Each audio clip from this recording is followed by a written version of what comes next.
Intercontinental ballistic ক্ষেপণাস্ত্র ICBM তৈরি করছে পাকিস্তান। এমন ক্ষেপণাস্ত্র যা পাকিস্তান থেকে ছুড়লে সোজা গিয়ে পড়বে আমেরিকায়, এমনটাই দাবি করা হয়েছে একটি মার্কিন গোয়েন্দা রিপোর্টে।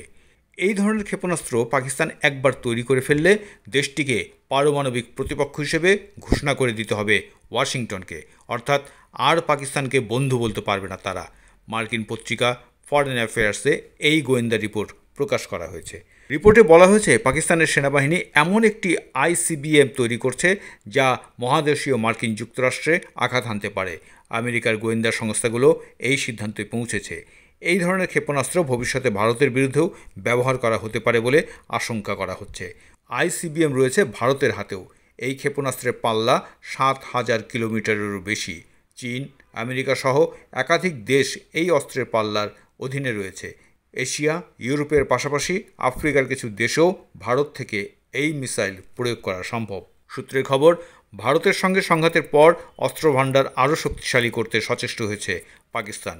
দূরপাল্লার ক্ষেপণাস্ত্র পাকিস্তানের হাতে এলে তা নয়াদিল্লিরও উদ্বেগের কারণ হতে পারে বলে অনেকে মনে করছেন। সেই ক্ষেত্রে আমেরিকা এবং পাকিস্তানের সম্পর্কের নতুন সমীকরণ কী হবে তাও ভাবাচ্ছে ভূ রাজনৈতিক পর্যবেক্ষকদের।